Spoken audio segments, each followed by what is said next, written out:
안녕하십니까, 이미정 권사입니다.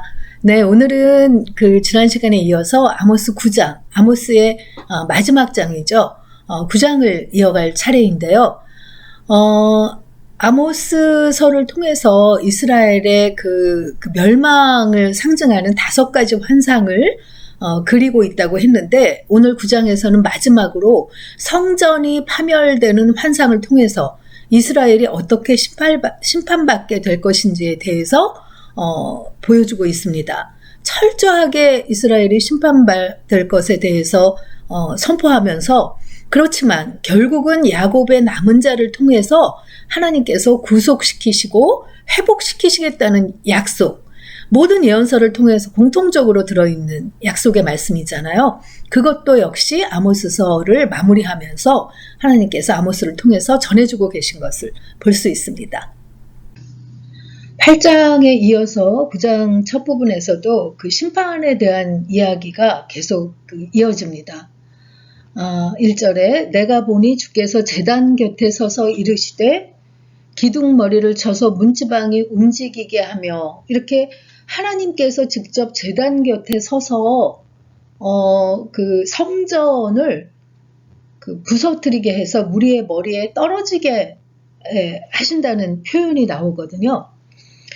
여기서 이 제단이 그 북이스라엘의 우상의 제단 곁에 서서 무너지게 하신다는 것인가 라고 이렇게 언뜻 생각할 수도 있는데, 이게 지금 아모스의 그 예언이 주로 북이스라엘을 향해서 여태까지 해왔던 거니까요. 그렇지만 학자들은 이것이 그 예루살렘 성전을 뜻한다고 얘기를 하세요. 그냥 이스라엘 전체를 놓고 이야기할 때 그 성전부터 하나님께서 그 멸망하게 하시는, 그 심판하시는 그 이야기를 지금 하고 있다는 거죠. 그래서 이스라엘의 예루살렘의 제단만이 그 하나님께서 그 인정하신 제단이기 때문에 기둥 꼭대기를 쳐서 문지방까지 흔들리게 하며 사람들이 머리에 그 무너져 내리게 명하시고, 그 가운데서 살아남은 자도 칼로 죽이겠다고, 이렇게 그 완전한 그 멸망을 지금 선포하고 계십니다.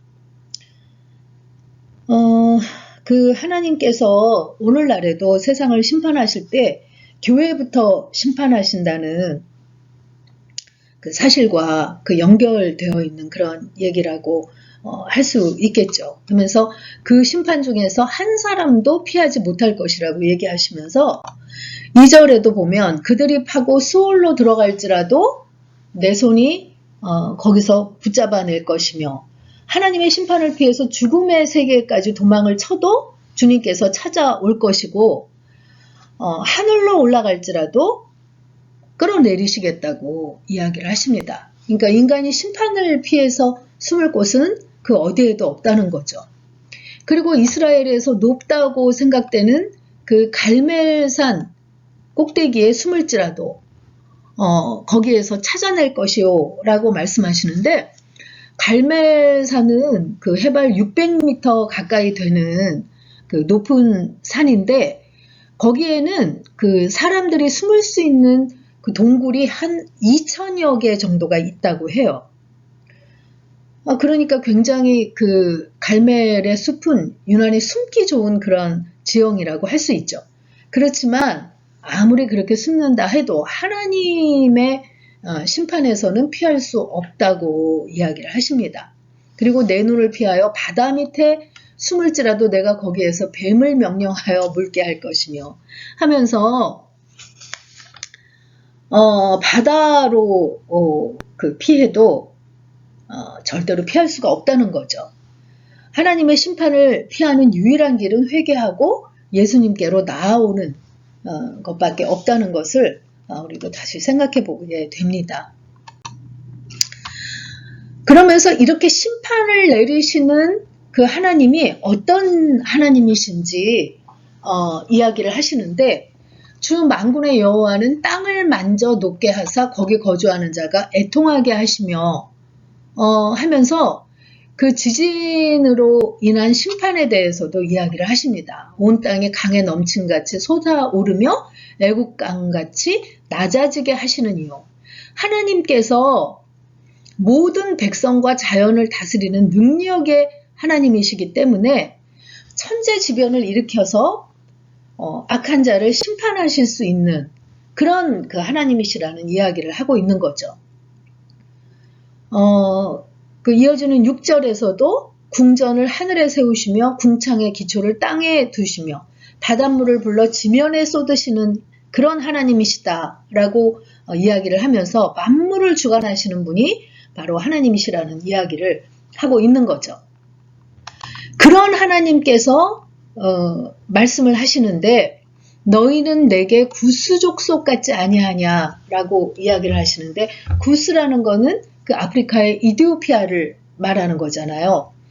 이디오피아 사람들 같지 아니하냐라는 뜻은 이디오피아 사람들이 검은 피부 흑인들이었거든요. 그 검은 피부가 희게 되지 않은 것처럼 악으로 물든 이스라엘 백성의 마음이 변하지 않음을 탄식하는 그런 뜻으로 너희는 내게 구수족속 같지 아니하냐라고 표현하신 거라고 해요. 그리고 그 이어지는 글에 보면 하나님께서 이스라엘을 이집트 땅에서 블레셋 족속을 갑돌에서 시리아 족속을 기르에서 이끌어 내신 것처럼 내가 이스라엘을 이끌어냈는데 그렇지만 결국은 그들이 다시 징계받는 그런 그 상황을 이야기를 하고 계십니다. 하나님께서는 그 선택받았다는 그런 그 안일함으로 주의 뜻을 저버리고 범죄한다면 그런 그 선택받은 것이 아무런 그 효력이 없다는 것을 선포하고 계시는 거죠. 그런데 그 8절 부분에 보면 보라 주 여호와의 눈이 범죄한 나라를 주목하노니 내가 그것을 지면에서 멸하리라 하면서 그 심판에 대한 얘기를 하시면서도 끝부분에 그러나 야곱의 집은 온전히 멸하지는 아니하리라 여호와의 말씀이니라 하시면서 심판 중에도 긍휼하심을 베풀어서 야곱의 집을 온전히 멸하지 아니하시겠다는 그런 약속을 해주시는 것을 볼 수 있습니다.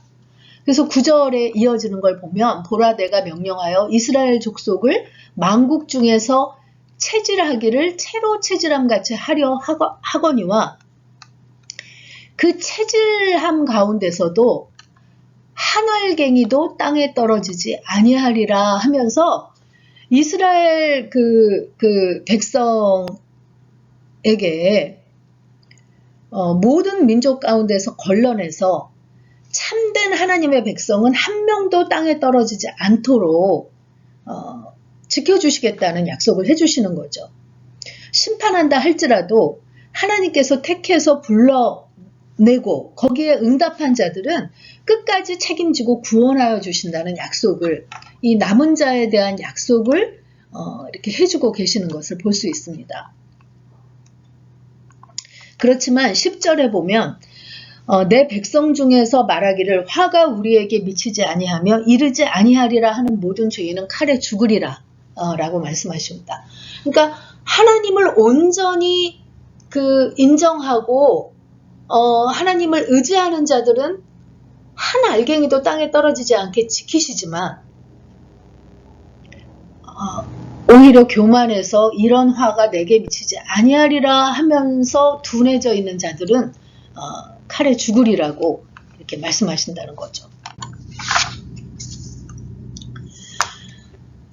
그러면서 그날에 내가 다윗의 무너진 장막을 일으키고 그것들의 틈을 막으며 허물어진 것을 일으켜서 옛날과 같이 세우겠다 하면서 다윗의 장막을 일으키시겠다는 다시 회복시켜 주겠다는 약속을 하고 계신 것을 볼 수 있습니다. 실제로 이스라엘은 아모스의 예언, 그 멸망의 예언이 있은 후 30년 후에 아수르에게 멸망을 당해서 사라지고 말거든요. 그렇지만 하나님께서는 그 포로로 끌려간 북이스라엘의 멸망을 끝으로 삼는 것이 아니라 다시 이스라엘을 포로에서 훗날 해방시켜 주시고 성전을 회복해 하시는 그런 하나님이시잖아요. 이것은 아브라함과의 약속, 또 다윗과의 약속을 지키시기 때문이기도 한데요. 그것 때문에 하나님께서는 다윗의 장막을 다시 일으키시겠다고 약속을 하고 계신다는 거죠. 여기서 다윗의 그 회복된 왕국은 다윗 왕국을 이렇게 일으키시겠다는 게 아니라 결국 다윗의 후손으로 말미암아 그리스도의 나라를 영원히 회복시키시겠다는 그런 약속인 것을 또 알 수 있습니다. 그러면서 그 아모스의 그 끝부분에는 풍성함의 회복을 약속해 주시는데요. 여호와의 말씀이라 보라 날이 이를지니라 파종하는 자가 곡식 추수하는 자의 뒤를 이으며. 이건 무슨 말이에요? 곡식을 추수하고 나서 다시 그 파종한다는 거는 이모작을 한다는 건데 그만큼 풍성한 시대가 온다는 거죠. 포도를 밟는 자가 씨 뿌리는 자의 뒤를 이으며, 포도를 밟는다는 거는 포도를 거두어서 밟아서 포도주를 만드는 추수의 때를 말하는데, 그 이어서 씨 뿌리는 자의 그 뒤를 잇는다는 거죠. 그래서 산들은 단 포도주를 흘리며 작은 산들은 녹으리라 하면서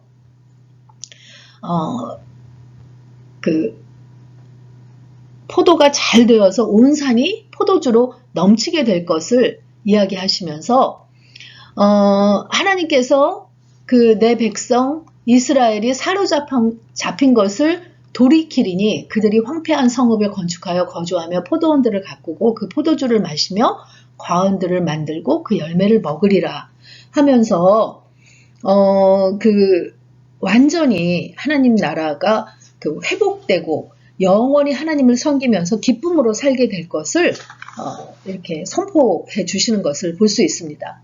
내가 그들을 그들의 땅에 심으리니 그들이 내가 준 땅에서 다시 뽑히지 아니하리라. 내 하나님 여호와의 말씀이니라 하면서 그 회복된 다윗 왕국이 영적으로 그 절정의 축복을 누리면서 환난과 역경에서 돌아온 이스라엘이 그 회복될 것을 선포하고 있습니다. 결국 예수님에 의해서 무너진 다윗의 장막이 회복되고 영적으로 풍성하게 회복될 것을 아모스를 통해서 약속해 주면서 아모스서를 마치고 있는 것을 볼 수 있습니다.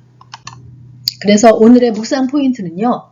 심판 중에도 은혜를 베푸시는 주님의 사랑에 대해 묵상해 봅시다 하는 것입니다. 우리가 예언서를 읽으면서 심판하시나 회복한다는 그런 큰 줄기가 흐르고 있는 것을 볼 수 있는데, 아모스서에서는 정말 그 공의의 하나님을 외치면서 그 심판의 메시지가 더 다른 예언서보다 강력하게 선포되는 것을 볼 수 있는데, 그 가운데서도 회복시키시고 풍성한 은혜를 베푸시는 그런 약속을 주시는 그 하나님의 사랑이 흐르고 있는 것을 볼 수 있는 거죠.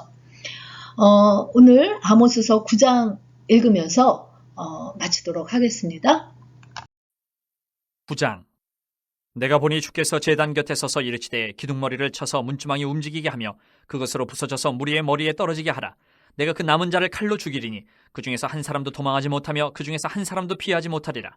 그들이 파고 스올로 들어갈지라도 내 손이 거기에서 붙잡아낼 것이요 하늘로 올라갈지라도 내가 거기에서 붙잡아낼 것이며 갈멜산 꼭대기에 숨을지라도 내가 거기에서 찾아낼 것이요 내 눈을 피하여 바다 밑에 숨을지라도 내가 거기에서 뱀을 명령하여 물게 할 것이요 그 원수 앞에 사로잡혀 갈지라도 내가 거기에서 칼을 명령하여 죽이게 할 것이라.